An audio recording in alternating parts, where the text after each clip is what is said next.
Good afternoon, everybody, and welcome to Building the Black Educator Pipeline podcast. I am your host, Shayna Terrell, educator, activist dedicated to the liberation and freedom of our people, the lifelong struggle. Happy Women's Month, everybody. We are still in the thick of it with Women's Month. And shout out to the Center and Brightbeam for creating this partnership for us to talk to real people in the real struggle, doing the real work, the place where we come to talk to real educators doing real things. So this week, we are focused on building a Black educator pipeline and supporting retaining Black teachers. This is where education is going to meet innovation this week. We're going to really talk about how can we create effective solutions to address the needs of Black educators in the Black education ecosystem. Today, we are joined by Hiewet Senghor, founder and CEO, and Vice President of Programs and Innovation, Dr. Ayanna Taylor from the Black Teacher Collaborative. So I would like to welcome them both onto the show. Welcome, ladies. Hold on, you are on mute. Here we go. Take you both off. Welcome, y'all. Welcome. Hi. Hi, thanks for having us. Yes, nice to be here. Yes, excited to have both of you and excited to dig in and talk about the work that you are doing. So, Hugh, I'm going to start with you. Can you talk to us about your journey in education? And how did you decide to get into education work and become an educator? Sure. I always tell people I started out in the traditional civil rights arena. Came out of college, Hampton University, knowing that for me, my life was going to be committed to the liberation of Black people, and originally focused on civic engagement of young people at organizations like the NAACP and the Children's Defense Fund, and then found myself in the education space and listening to a dialogue that was largely centered around the needs of Black children, that was telling a story about Black schools. And when I say Black schools, I mean schools that Black children are primarily being educated in the K through 12 space, that didn't represent the experience that I had had. I'm a product of Atlanta Public Schools. I grew up in a Black community in Atlanta and had an amazing educational journey. And when I began to understand that there was a national dialogue happening that was shaping the future of education for Black children, that was void of the important voices of teachers who had nurtured and cultivated me and my brother and my friends, and that in many ways, in some ways, disrespected and disregarded their value and their approach, I began to really struggle with that. And out of that came this desire to think about how to take the same kinds of experiences that I had had, how to build more Black teachers like the ones that I had had for Black children, and specifically in the South. So that's kind of what brought me to the work. So many other people. Oh, yours, like so many other people, are as like because you had such a rich experience, you wanted that for others. But also, like me, you were raised in that civil rights movement, civil rights era, like the post of it, and your ancestors and your elders and your mentors poured into you, which made you feel like you had a responsibility to your community. I feel like folks like that always make the best liberation warriors out there fighting for education. So shout out to your experience. um Ayanna, would love to hear about you and how did you start on your journey to education? Yeah, I think I started pretty early without realizing that it was what I would end up doing. When I was really little, I never had a job, a goal for a career. I just always said I wanted to be in the encyclopedia and I wanted to be the person that people could call and I could help them. And in many ways, teaching is that. But there was a specific experience in college. I went to Penn and I did a summer service learning program the summer before my senior year, and worked in a West Philadelphia middle school and got to really understand education in a new way, because I had never gone to public school. My mom is a Jamaican immigrant. She came to this country and did not want me to go to public school. So I now, even though my house in East Orange was right behind the public school for my town, she sent me to private school and Catholic school because she thought I would get a better education. But when I went to work in this school in West Philadelphia and got to experience the inequities that were that existed in public schools, it kind of sparked me. And also I had a very particular experience with a young woman named Peta, who was in the program. She was in high school. I still have the card that she wrote me at the end of that summer program because it was really inspirational for me, and essentially said to me that seeing me as a dark-skinned Jamaican college student was really powerful for her, and how and she taught me that representation matters. And so when I was making a decision about what I wanted to do after graduation, Teach for America was a new organization at the time. It was like 3 years in existence. It was 94 when I graduated, and I saw it as an opportunity for me to enter teaching, to just try it out. And now, like, decades later, I'm still in education. Dope. And we like your story at the center. Let me tell you why. Because what you're pointing to is the need for young people to be exposed to the teaching field, or to be exposed to working with children. And having that experience is what helped you decide on your next, kind of road.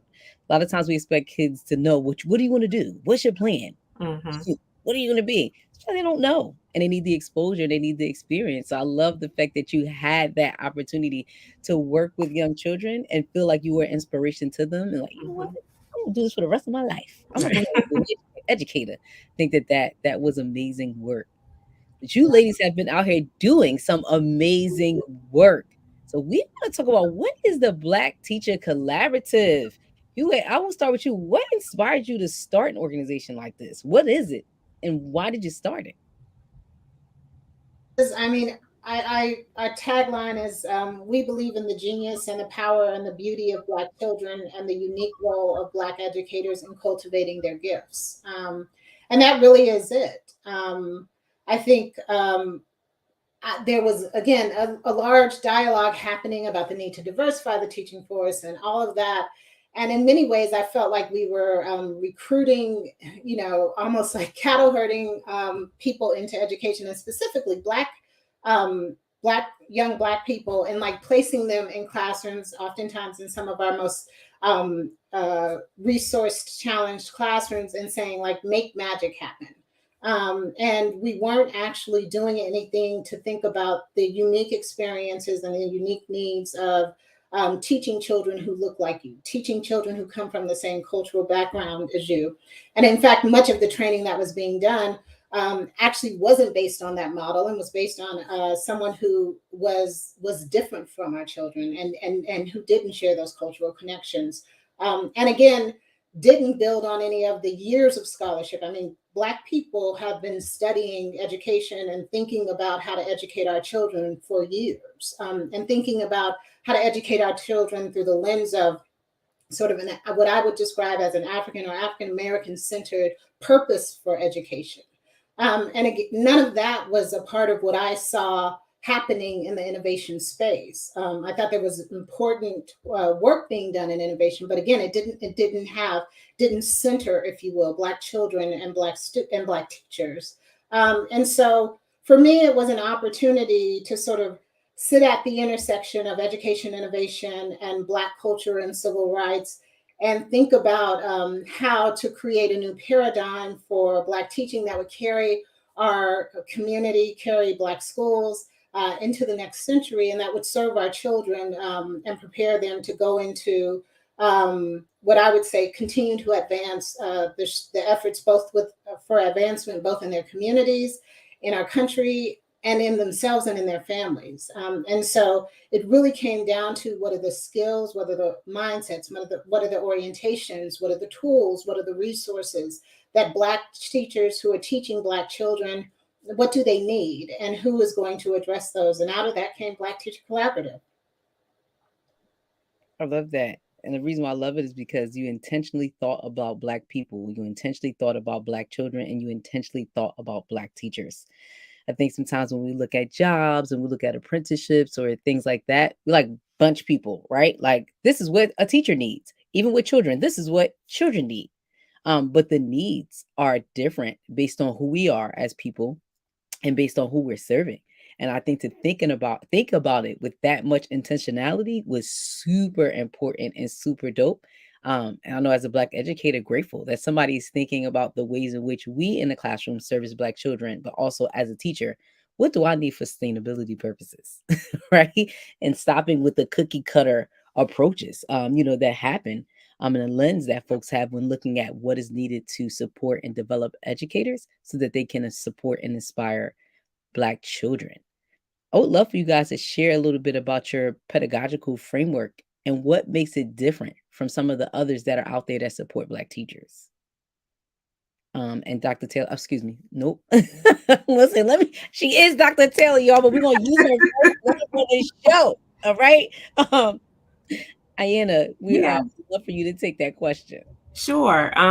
So we describe, we have our Black liberatory pedagogical framework. And those elements are a comprehensive set of mindsets, skills, instructional strategies, and classroom culture practices that we think intentionally cultivate a sense of self, a sense of positive self in Black students, and kind of reframes how they and their teachers see themselves, like historically and in the present day American school system. And is intentional about trying to rearrange power by reconceptualizing and centering Black students. And if your audience wants to go to our website, all 8 of the elements and descriptions of them are listed there. But as an example, we have an Algebra 1 project that is launching soon. And one of the questions that we're trying to answer with that Algebra 1 project is, how can Black Algebra 1 teachers lead the way in creating and facilitating a liberatory learning experience for Black students? And an example of how we kind of ground all of our work in the elements is sociopolitical consciousness, for example, is one of the elements, and collective responsibility is the other. So a math example that we like to share with teachers is using an income inequality to teach exponential functions, so that students are using the math concept of exponential functions to model and analyze racial wealth gaps, and then think about how to close those gaps, right? So they're learning math concepts in service of a larger project.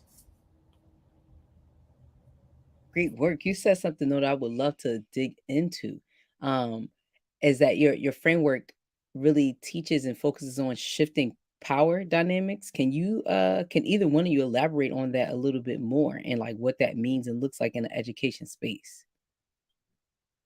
I just gave, for example, right? We teach students the math skills, which are like wholly important, but teaching it in a way where we're talking about the racial wealth gap and modeling and forecasting how we might close that gap is a way to rearrange power, to help students understand like the agency that they have and how they can use their skills to change their circumstances.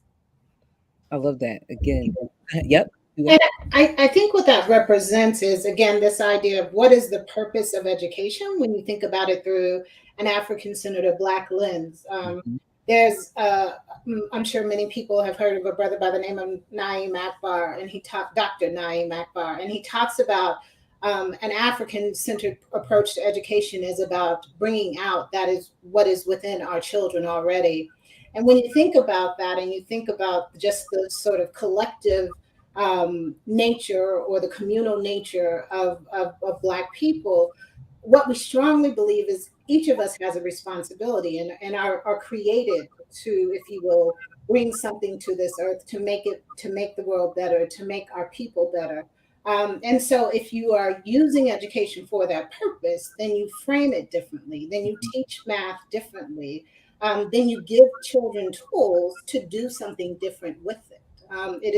Their tools can be used in any number of ways. The question is, how does a classroom and how does a teacher set children up to use those tools, and for what purpose? And so for us, it is about teaching children and bringing out in children the greatness that is in them and leveraging that for them to go into the world and make a difference.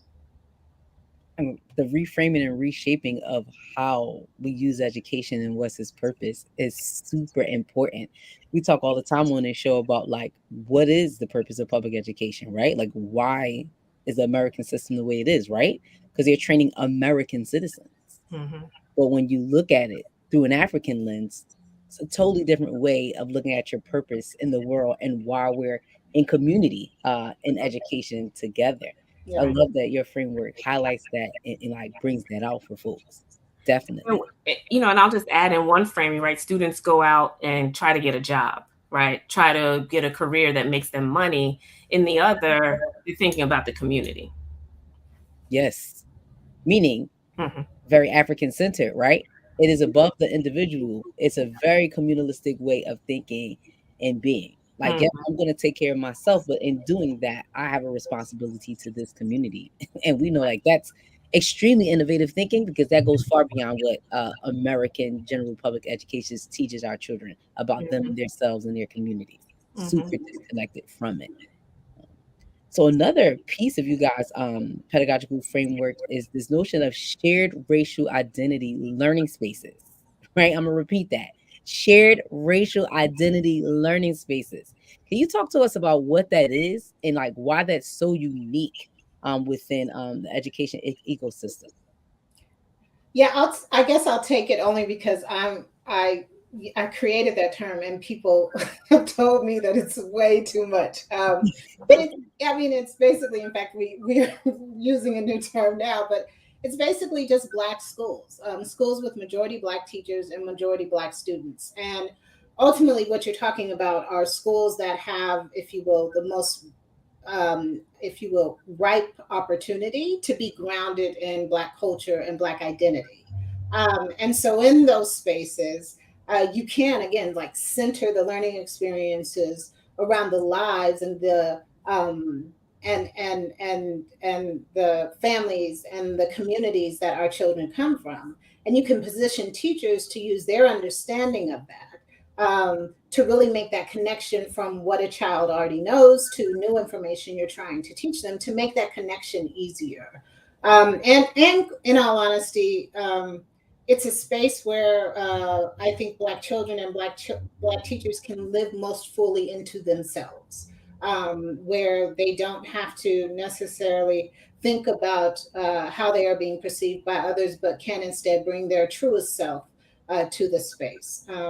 And so, what we believe, and I say this all the time, we don't ever intend to be the biggest. What we want to be is the smartest. And what we believe is that if we can figure out what great teaching and learning looks like in that space and what is possible in that space, then you can take what happens in that space and adapt it to the many other contexts in which Black children are learning. Because I recognize that Black children aren't all being taught in predominantly Black schools. Again, I grew up in Atlanta. Atlanta is a very unique context. But if we are, again, at this place of innovating, I believe the innovation should come.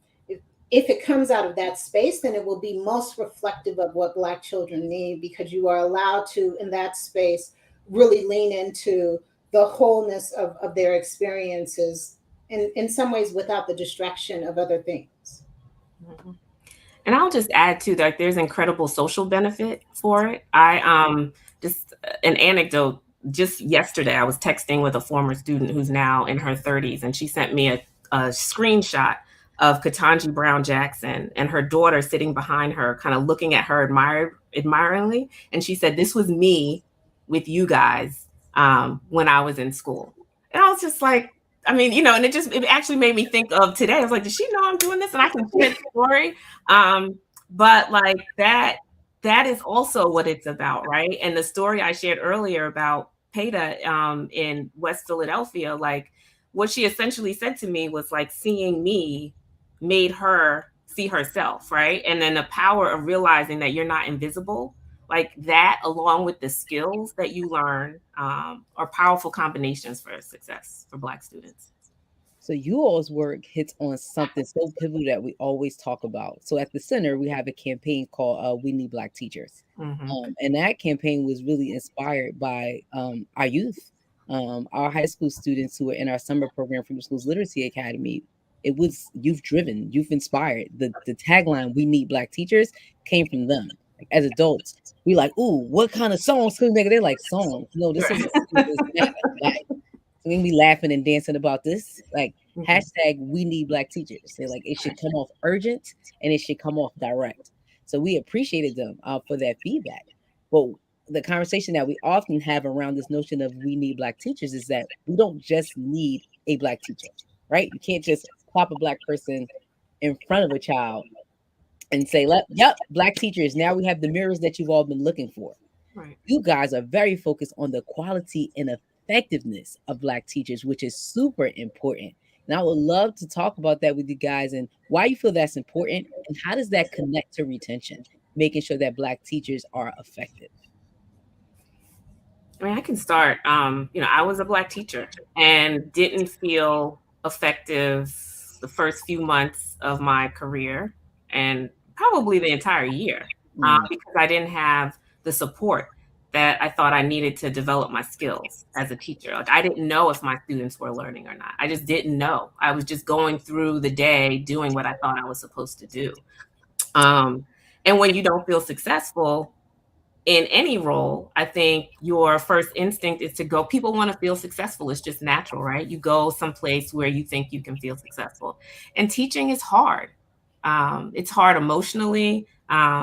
Just because you majored in English or math in college doesn't mean that you know how to teach math to a 7th grader or a high school student developmentally. So we think like what we've tried to do is rethink how we implement our programs and make them content and grade specific, because being a math teacher in elementary school, middle school, and high school mean very different things.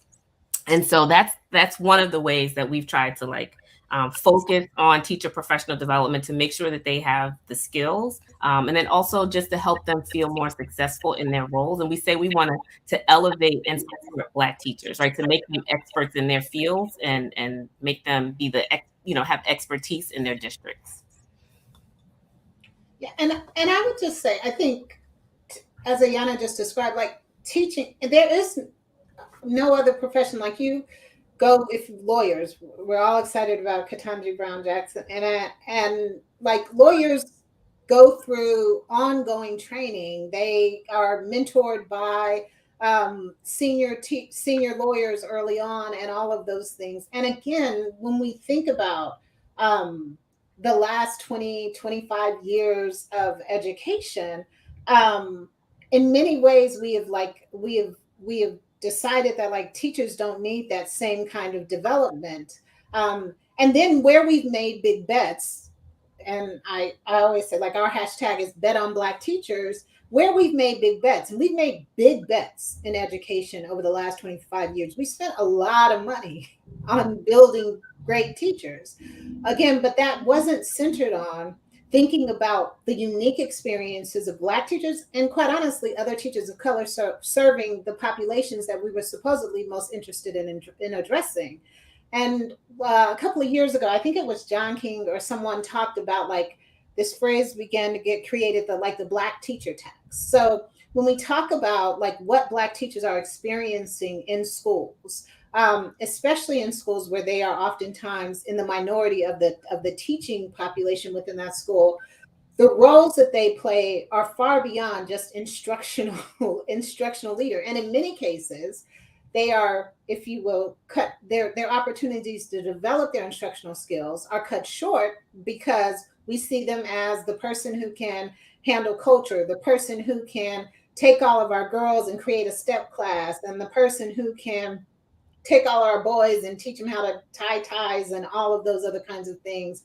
And then and don't build at the same time great Black math teachers or great Black literacy teachers and all of those things. And so I think I think it's a matter of like, if we're really going to invest in Black teachers, then let's not invest in just making them cultural leaders. Let's make them instructional leaders, because the Black children in my life need to see great Black genius in math instruction. They need to see great Black genius in social studies classes. They need to see great ELA teachers like Ayanna, who have spent time in deep literature and can lead incredible conversations around important texts in Black literature. And quite honestly, like take those texts and compare them to mainstream, compare Alice Walker to Charles Dickens and all of those kinds of connections.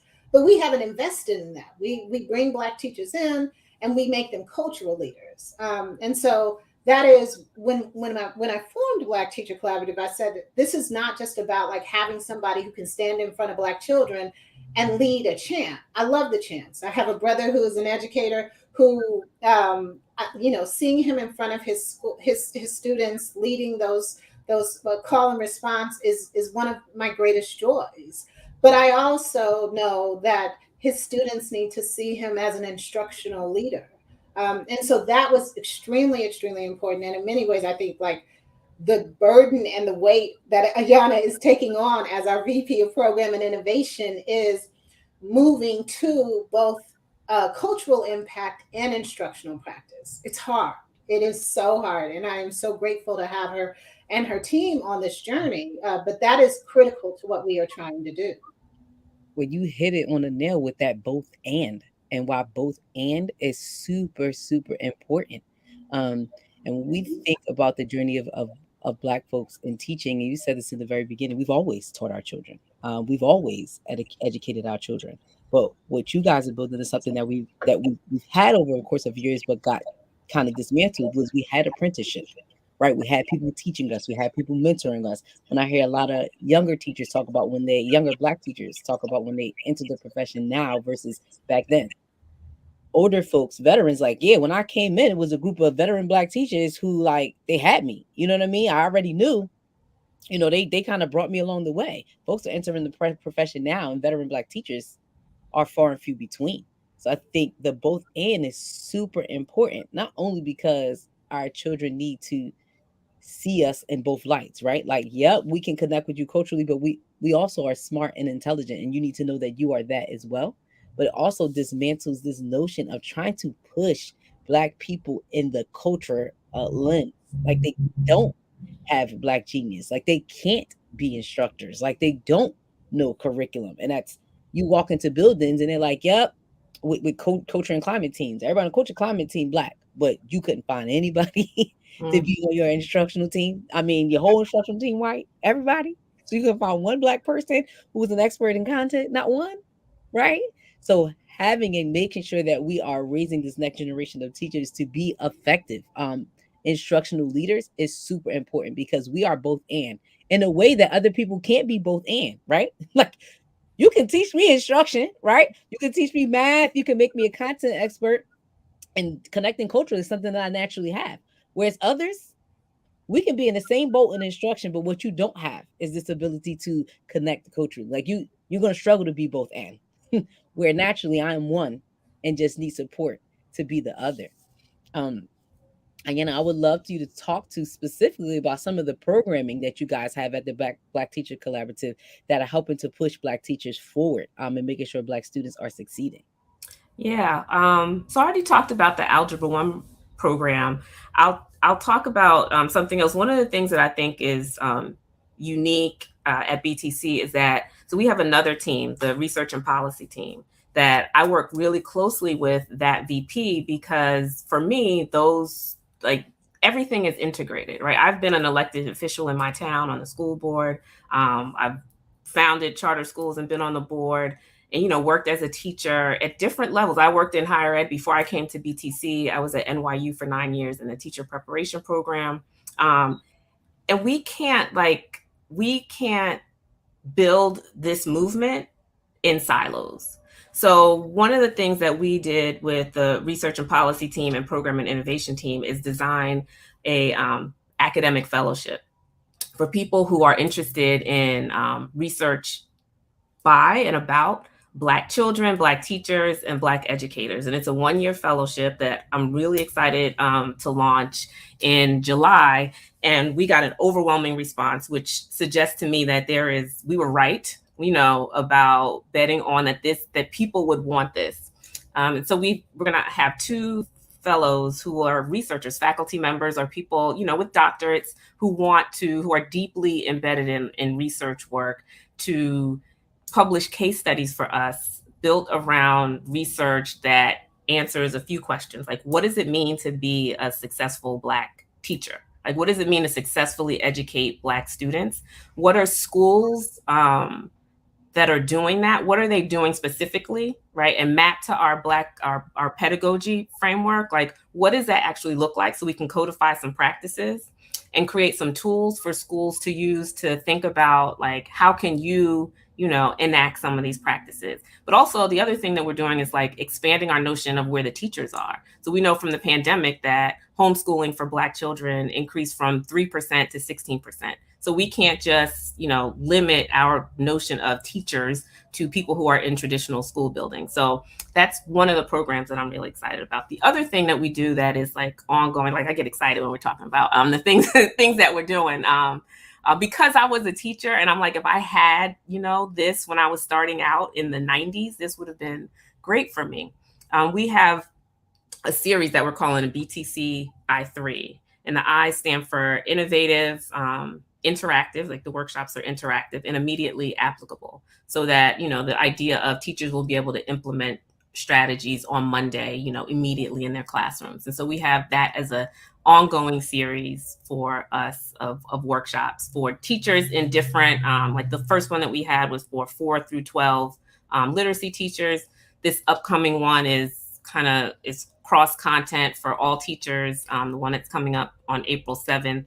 And so those are just two things that we have in the pipeline. And then one more thing that I'm also excited about is a K2 early literacy humanities fellowship that we're going to launch next year, and we're in the planning year. And so you see the examples I shared, like we're really trying to target not only like the specific needs of Black teachers, but the specific needs of like Black K2 early career teachers in our programming. Yes. And I love the reason why this is whole like education meets innovation, the thinking outside of the box of what could really help and support to build effective Black teachers. You said a comment that resonated with me, that we're not only thinking about teachers that are in traditional classrooms. So the fact that there is a thought process about working with folks, especially Black folks who are choosing to homeschool their kids, is a phenomenal thought process. The reason why I'm saying that, right? When you choose to homeschool your kid, you kind of like going with the flow. You looking at the curriculum, looking at the laws, like how I'm gonna do this. Some people have a teaching background, some people don't. But they know that this isn't it for my child, and I'm going to find a better way. Right. What the pandemic allowed, exposed a lot of negativity, but what it did allow some folks to do was to understand and learn that there is a different way, right? It was an awakening for some folks, like, oh, I don't have to deal with this, and you can still be in my home and learn effectively. So the fact that you guys are thinking about lending that support to folks outside of the traditional space is, again, a very innovative way of thinking about education and supporting Black people and Black families. I think that is dope. And continuing to create these fellowships that are specific to grade bands and specific to content. Amazing, right? And not just this blanket fellowship, because what that says to me is the attention to detail. I'm going to focus in on elementary, and I'm going to focus on elementary humanities. So teachers whose area of interest, right? You know what? This is specifically for me, and I'm going to get poured into, and not in a general sense, in a very specific sense about my skill set. When you hone in on things like that, the effectiveness that can build and bring for Black babies is super important. So definitely, right? This stamps the title, innovation, right? That you have as vice president of it. I know you guys have a director of innovation. It stamps that title. These thoughts and these programs are extremely innovative, and out of the box thinking of how we move Black folks forward. Another piece of you guys' work is liberatory education. And I know folks talk a lot about liberatory education or creating liberatory spaces and things like that. But I would love for each of you to expand on, what does liberatory education mean to you? And after you say that, and then what does that actually look like for students? I'm about to say either one of you can take it. I'll start. It's funny, like this is one of those like battles I had in my head for a long time. But if I were to, I oftentimes describe things in the way that I would see them, and I think about Black children walking into schools with just a great sense of who they are, of themselves, and who they are in themselves from the standpoint of who they come from, because you can't know who you are if you don't know who you came from. And in the process of knowing who you come from, then you can define for yourself who you will become. And the reason why our spaces are liberatory is because it is void of the noise and the, if you will, the ideas about who Black children are that in many ways squash their genius, their power, and their beauty. I think about, I was thinking about this, of course, today, and I was thinking about, again, Ketanji Brown is an exceptional Black woman. And the truth is she probably would have done extremely well. I don't know what her K through 12 background is, but she probably would have done extremely well in any environment, because we have always, as a country, even in our most racist times, we have recognized exceptional genius. And quite honestly, life doesn't allow exceptional genius to go unacknowledged very often. But what the challenge is for Black students, when they, if you will, perhaps don't present that way, then what gets imposed on them is America's ideas of who Black children are. And when we're talking about Black boys, when we're talking about Black girls who perhaps don't fit into what we decide is normal, or what we decide is acceptable, and really what we're talking about, who don't naturally go into presentations that are comfortable for whiteness, then we oftentimes label them. And we have a long history in the K through 12 space of doing that, right? And so in a liberatory space, those labels don't exist, because we know who our children are is not simply defined by whether or not they are perhaps a little rough and tumble, because they are a 5-year-old boy, and 5-year-old boys are allowed to be rough and tumble, even if they are Black boys, or if they are perhaps a little Black girl who is a little bit shy and less verbal, because we know that young lady might emerge to be the next Ketanji Brown. So liberatory spaces are spaces where Black children define for themselves who they are and who they will become, and they are allowed to do that because they are surrounded by people who don't bring those preconceived notions of who they are. And that takes work. Again, going back to the idea of, you can't just plop a Black person in a classroom and say, make magic happen, because we're all subject to the ideas of who Black people are. But the idea that in a space that is centered on Blackness, that the ability to, if you will, tune out those conceived ideas of who our children are, and to give them the space to develop freely into who they will become, is really why we talk about a liberatory space. And that takes a significant amount of acknowledgement of the richness of the culture and the families and the communities that they come from. And so it is, again, this idea of, if we know who we come from, then we can define for ourselves who we will become. And that is, if you will, my greatest hope and aspiration for Black children. Yeah, I don't have much to add to that. I think what, Hiewet said, she said a little bit of what I was thinking. We have to read Know Thyself by Naeem Akbar. It's a prerequisite for employment at BTC. But one of the things that he talks about in terms of education is that it should, there's inherited competence, right, from our ancestors that need to be part of our curriculum. And so that piece really resonates with me, because as a teacher, I think that is our job, is to make sure that the curriculum, whatever we teach, how we talk to students, reinforces an accurate knowledge of self for them, and communicates to them this inherited competence from our ancestors, that our history is not just narrowed to the paragraphs that we have in our history book, that there's it's expansive and it's powerful, and you are those people. We have the Algebra 1 project that I mentioned earlier. Our first module for teachers is called We Are Math, right? To say we're not just learning math. We are, as Black people, math. So that to me is liberatory education. Yes, we are math. We created this thing. Like, let's not get it confused. Okay. I love that. With the work that you guys are doing, how do you see this being able to build more equitable spaces inside the education ecosystem? How are we going to be out here leveling the playing field through you guys' work? Hiewet, I can start with you. Muted. Yeah. I actually was going to say, let me let you start with Ayanna. Ayanna, I think you. Oh, Yeah, let's go.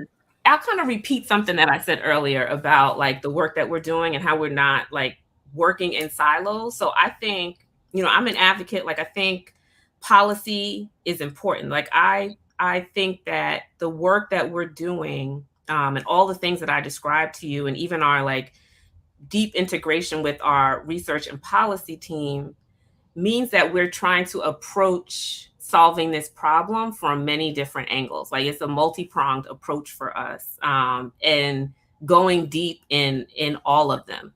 So we want to contribute to research about Black children, Black teachers, and Black education. We want at some point to influence policy about how Black children are educated. And we want to build Black teachers up, upskill them, build their skills so that they are as effective as they can be, for Black children. And I love that you understand the complexities, right? Like, we're not just focused only on instruction. We're not just focused only on professional learning. Like, it's a multi-pronged approach that's going to be able to lift up and build equity in these education spaces. Hiewet, I'll toss it to you. You unmute. Sorry, unmute you real quick. So I probably was trying to say out of the equity conversation just because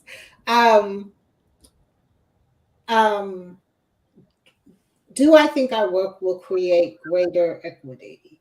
Yes. But my focus is on Black people owning and creating spaces for us to exist and thrive. Mm-hmm. When we talk about the choice that Black parents have had to make over the last 2 years, and quite honestly, over the history, because there's a whole history of independent Black schools and all of those other kinds of things, it is born out of, I would say, an exhaustion with trying to get to equity. So I guess what I am most interested in is creating Black children, giving Black children what they need to walk into any space, whether or not this world, this country ever becomes equitable, ever makes a real commitment to that. And so that they can walk in that space no matter what, and hold their head up high, and move through those spaces. Again, like when we talk about Dr. Akbar, another part of the book is he talks about Black teachers and Black communities. And again, like this idea of teachers in the Black community are far beyond just classroom teachers, right? And he talks about Black people being able to inoculate our children such that as they move into this inherently inequitable and racist world, that doesn't define who they are. And so perhaps if you force me to, I would say like it will make it more equitable because we will continue to build strong Black children who move past the inequities in spite of, and who push past regardless of whether this country ever decides to do what is right or not. I'm sorry.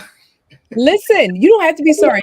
On this show, you are amongst family. One, let me say that. Two, you don't ever have to shy about sharing your two opinion. And three, we all the time talk about this show about centering Blackness and not having Blackness exist as the protagonist to the to white supremacy, right? Like, yeah, I think that's the challenge. I think like even in these new, like we went from equal to equitable and all of these other kinds of, there's the graphic of the kids looking over the fence at the ball field and all of that. So I would say, like our work is liberatory, intentionally liberatory, right? And so if there were, and I saw a diagram that tried to include liberatory, and I think the fence was down, and I actually don't agree with that. In my mind, liberatory is they have gone and created their own field and have defined their own rules and are refereeing, owning, and defining, and might perhaps decide not to even play the damn game, and might be playing an entirely different game. Come on, Hiewet, okay? Come on. Yes. It's this moment. I always tell my team, the creator's always working, and Ayanna put a message out yesterday, and she talked about we were talking about the hearing where Ketanji's roommate was describing their experiences growing up, and Ayanna shared another anecdote from that time, and I just think about if the world hasn't created the space for Ketanji Brown to, without question, move into a position that she is overqualified for, when you look at who the others are, then what I want is for our classrooms to be places where not only the next Ketanji Brown is born, but perhaps the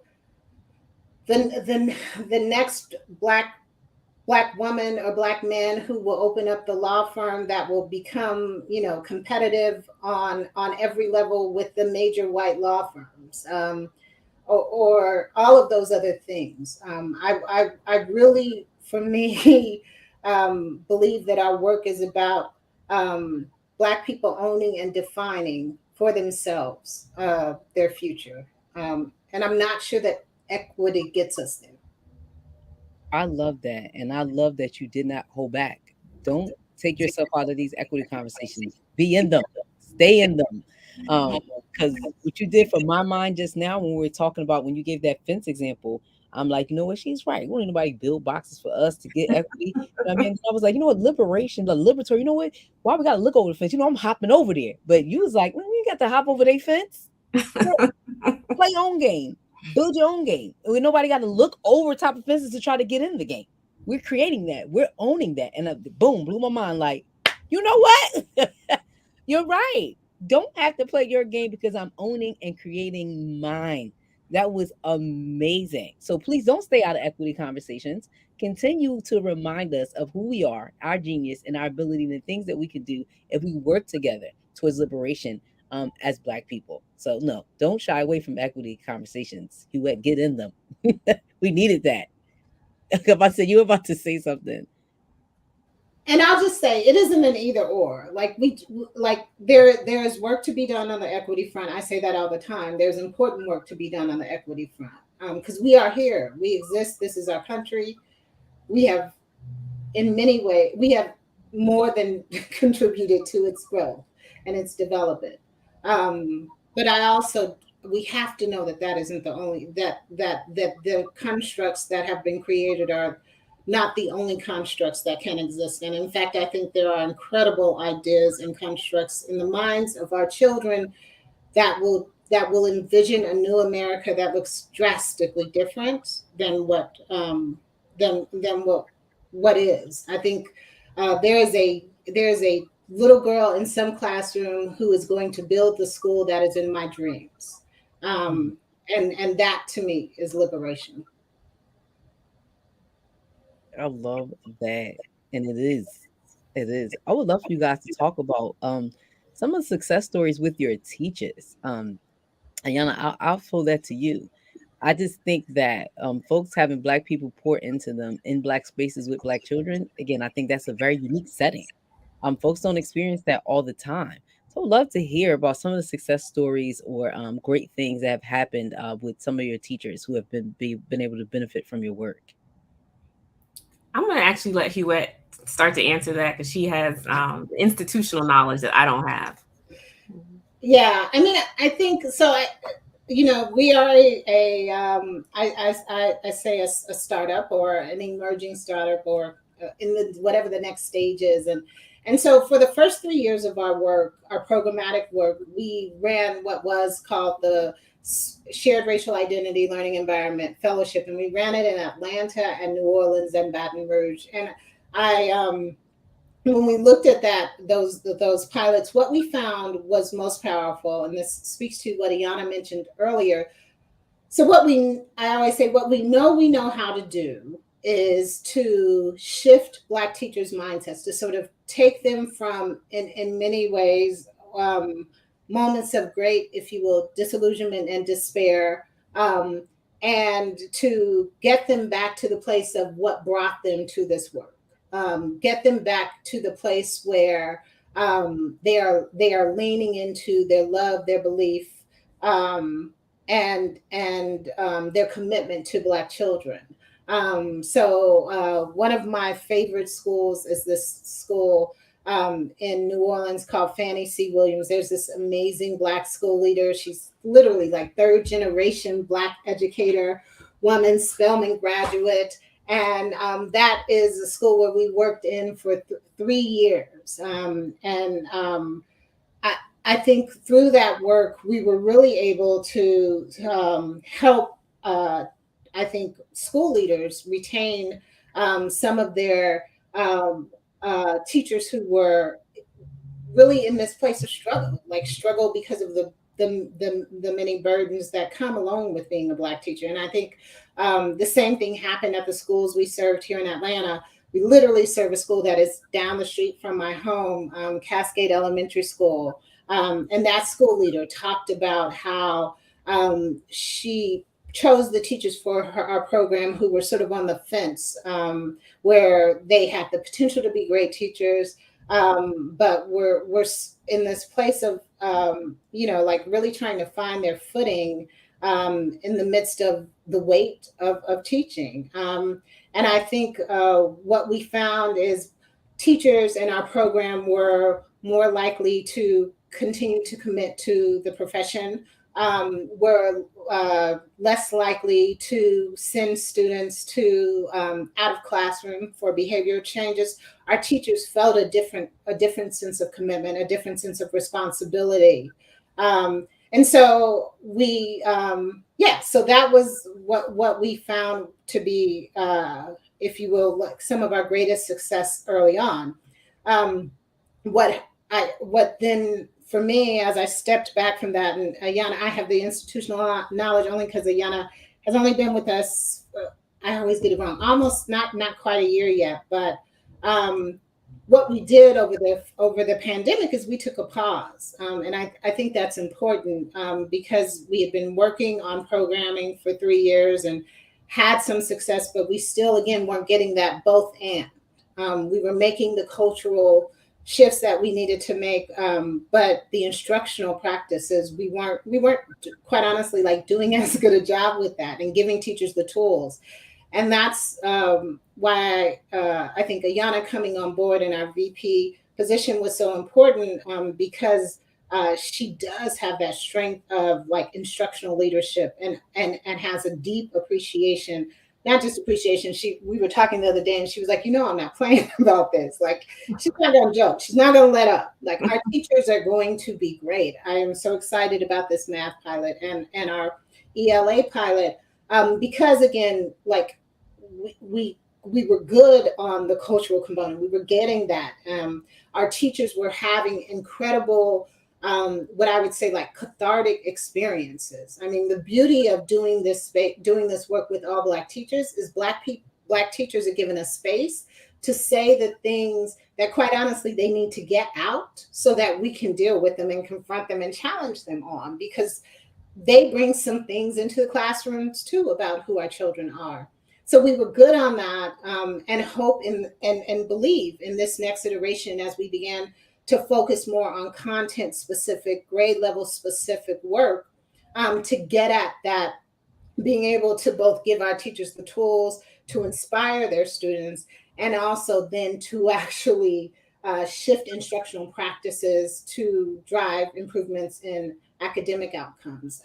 I always say, we can't be the like evangelical professional development that gets teachers hype and then sends them into the classroom and doesn't give them tools. And Ayanna talked about our I3 workshops, like teachers need tools. Like you can't tell teachers believe in the genius and the beauty and the power of Black children and then not give them tools to do something to cultivate that. And so I would say I think there are a number of teachers in the New Orleans, Baton Rouge, and Atlanta area who had amazing experiences with our work, and helping to think about their work through a more culturally centered, a more cultural lens. And our work moving forward is to make sure that we can leverage that. And I always say, like, in that moment where we have those teachers that inspired and that excited is the perfect moment to hit them with strong instructional training, and really well done professional development to build their instructional practice. So that's both where we've been and where we are headed. I know we're almost at time, Shana, but I just want to emphasize that one of the things that we're committed to when we build program is to hear from teachers. So we have focus groups. Like, we don't design something or implement something until we get feedback from the people that we want to serve. So it's always informed by what we hear teachers need. Got it. Don't feel like we got a couple more minutes. And I wanted to take the couple more minutes we have left, though, is give you guys an opportunity to thank a Black teacher. The work that you guys are doing, the work that all our folks out there are doing, we know that we just don't thank our Black teachers enough. I'm going to give each of you the mic to go ahead and take your time to thank a Black teacher. Ayanna, we can start with you. Okay. Can I thank 3 really quickly? You can thank however many you like. So in grad school, Dr. Manning Marable, he's, all my teachers that I'm thanking passed away.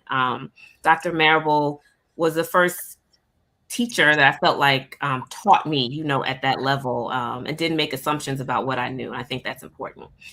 Kristen Hunter Latney in undergrad was my English advisor and professor, and she affirmed me and built relationships with me. And she has passed. And then Mrs. Chapman was my 3rd grade teacher. I tell this story at BTC all the time. Mrs. Chapman was my 3rd grade teacher at a school called the Modern School that was started by a woman named Mildred Johnson, and a Black woman in Harlem in New York City. And Miss Chapman empowered me. So as an 8-year-old, she created a space for this little Black girl in the 70s to become a leader. I was able to be vice president of my 3rd grade class, which I think kind of gave me, built my confidence to continue to do that. I love that. And Hiewet? Yeah. So I always describe them as my Mount Rushmore of teachers, period. And I hope they're watching because I tried to ping a couple of them. So it is Peggy Frost. It is Carolyn Stone Taylor. It is Peggy Ross, Carolyn Stone Taylor, Betty Frost, and Miss Smith, who is gone, Betty Smith, who is gone. And those 4 women carried me. They carried me, they carried my brother, they carried any child who was in Frederick Douglass High School in Atlanta Public Schools. And the children who came out of Frederick Douglass High School are pretty freaking legendary. Our last mayor, lots of people. Those women carried us. I always tell the story, Bobby Frost wouldn't let you in her classroom if you had on shorts because her classroom was a place of learning. It wasn't the beach, and you wore shorts to the beach. And my brother almost did not graduate because he hadn't put in the work to do his senior paper, and she was not holding him to anything but the highest standards. Those 4 women carried me through watching the Rodney King verdict come in and being terrified for Black men who I loved. And they held me accountable. And so it is, and I know I got the names mixed up, but it is Peggy Ross, Bobby Frost, Carolyn Stone Taylor, and Betty Smith, who is no longer with us. They are legendary, and they did far more than taught me. They raised me, and they raised, I think, an entire community of children who felt like in many ways that they could go out and do anything in the world because of them and the many teachers at Douglas High School. Amazing. Thank you, ladies, both. As always, we look up and the hour's over. So much more to the conversation that we could have had. But thank both of you for the work that you are doing with the Black Teacher Collaborative, the work that you guys are out here just pouring out into the air. I mean, great, great work. And that both and is super important for us to have in this education ecosystem. So thank both of you. And as always, I always tell my guests, do not be surprised if you get invited back or on for a future show, because it is so much more stuff that we have to tap into with you guys. But thank you both for coming on Thank you. this afternoon. Most definitely. Well, to my guests, thank you all for joining this afternoon. You know where we'll be. Back here next Thursday, same time, same place. Peace, y'all.